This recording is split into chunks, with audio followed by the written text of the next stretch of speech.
Olá, povo de Deus, tudo bem com vocês? Sejam bem-vindos a mais um vídeo e o conteúdo que quero apresentar hoje é sobre horóscopo. Será que cristãos podem acreditar em horóscopo, acreditar em signos? A Bíblia tem alguma orientação sobre isso? Este tema é bem óbvio para alguns, mas nem tanto para outros. E é sempre bom tocar nesse assunto para alguns irmãos novos convertidos ou até mesmo alguns outros desinformados. Antes de abordar este tema, eu quero te convidar já a se inscrever no canal, ativar o sininho para receber as notificações.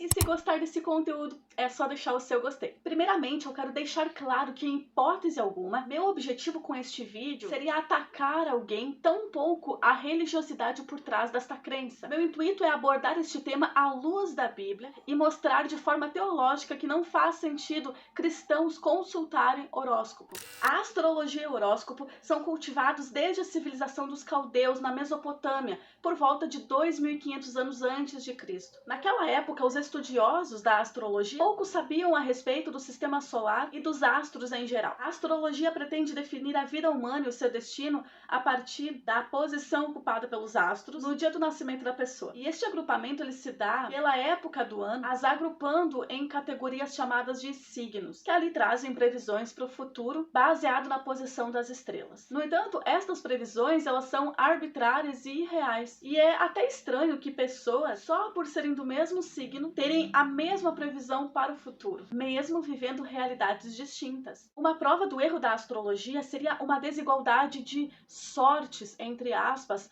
entre pessoas que nasceram no mesmo dia, no mesmo instante. Por exemplo, pessoas que são gêmeas. Elas não têm a mesma sorte, vamos dizer assim. Um caso bíblico que a gente pode lembrar agora é Esaú e Jacó. Se os astros realmente regem a vida da humanidade, por que não regem uniformemente, por exemplo, no caso de Esaú e Jacó?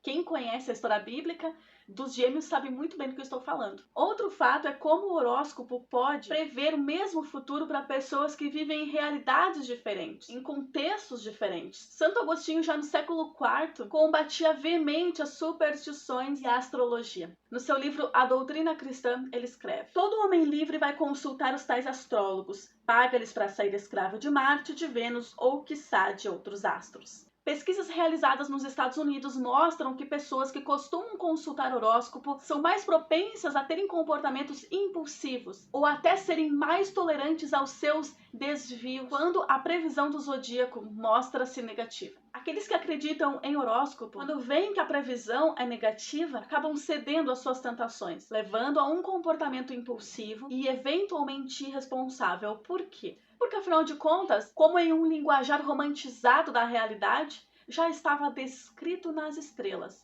Então não tem por que eu querer mudar isso. Acredito que seja um problema cristãos acreditarem em signos, já que consultar horóscopo é pecado, porque é uma forma de adivinhação. Prática esta que é condenada pela Bíblia. Nosso futuro não é definido pelos astros ou alinhamento dos planetas. Acreditar em horóscopo é acreditar em mentiras. O horóscopo também dá a sua indicação da cor da sorte. E por incrível que pareça, eu mesma já fui repreendida por cristãos que tal cor representa isto ou aquilo. Adotar cores como santas ou profanas é o mesmo que acreditar em zodíaco. Já me falaram que usar preto é representar as trevas, usar vermelho é da pombagira. Ora, se formos levar em conta o significado das cores, proibir ou ordenar o uso delas, estamos adotando parte da doutrina do horóscopo. De sua forma mais inocente, o horóscopo, ele usa traços da personalidade que todos temos, e até coisas vagas que acontecem com todo mundo, para que passe uma impressão de que de fato está se falando uma verdade e prevendo um futuro. No horóscopo, pessoas totalmente diferentes, com realidades diferentes, com contextos diferentes, com vidas diferentes, recebem a mesma previsão para o futuro, só porque nasceram no mesmo mês ou no mesmo período ali do ano. É no mínimo de se questionar. Além disto, horóscopos diferentes, feitos por pessoas diferentes, dão previsões totalmente diferentes para o mesmo signo. Consultar horóscopo é uma forma de adivinhação. E além de se basear em superstições sem fundamento, isto é colocar horóscopo no lugar de Deus. Porque só Deus conhece completamente o futuro e nos dar um direcionamento e orientações para que o nosso futuro seja abençoado. E na sua forma mais perigosa, o horóscopo, ele pode ter ações demoníacas. E tais previsões não vêm da parte de Deus. Olha o que Deus fala ao profeta Isaías no capítulo 44, no verso 7. E quem chamará como eu e anunciará isto e o porá em ordem perante mim, desde que ordenei a um povo eterno? Este que anuncia as coisas futuras e as que ainda hão de vir. Verso 8. Não vos assombreis nem temais, porventura desde então não vou-lo fiz ouvir e não vou-lo anunciei? Porque vós sois as minhas testemunhas. Há outro Deus além de mim? Não, não há outra rocha que eu conheça.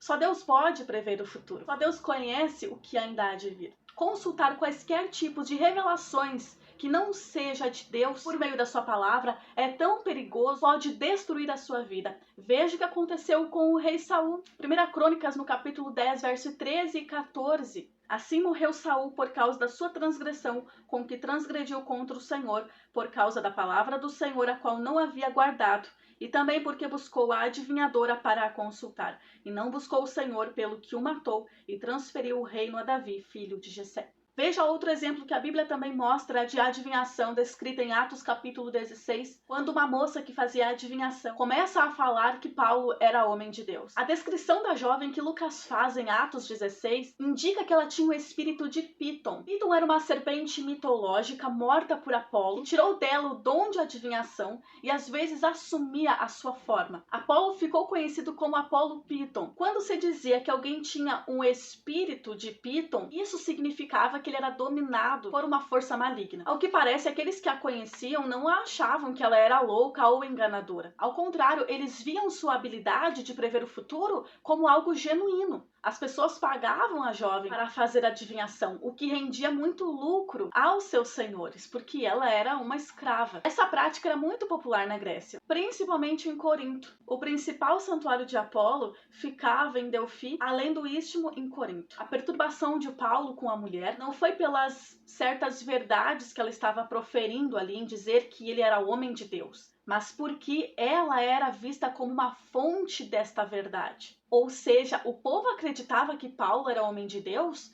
não porque realmente ele era, mas porque provinha da boca daquela mulher que fazia a adivinhação. Eles acreditavam nela. Eles acreditavam mais nela do que em Paulo. No entanto, Paulo e Silas eram homens de Deus que tinham suas vidas consagradas a ele. E isso não tinha nada a ver com o espírito que estava ali proferindo aquelas coisas através da boca da mulher. Assim como espíritos adivinhadores por meio do horóscopo, este mesmo espírito enganador pode se fazer presente por meio de profecias e revelações. É por isso que precisamos ter muita cautela com aquelas pessoas que dizem assim diz o Senhor, pois nem tudo que parece ser de Deus, de fato é. Se você quer ter um direcionamento, estude a Bíblia e viva de acordo com a palavra. No último vídeo eu falei sobre o devocional, sobre a importância de você dedicar o seu dia para Deus, estudar as Escrituras e você tomar as suas atitudes mediante ao que a palavra de Deus te direciona. E isso é tão fundamental, porque Deus não é Deus de confusão. A sua palavra é lâmpada para os nossos pés e luz para o nosso caminho. Deixa aqui nos comentários o seu ponto de vista. Se você ainda não é inscrito no canal, inscreva-se, ative o sininho para receber as notificações, deixe o seu gostei se esse conteúdo foi relevante para a sua vida. E eu vou ficando por aqui, que Deus te abençoe, até o próximo vídeo.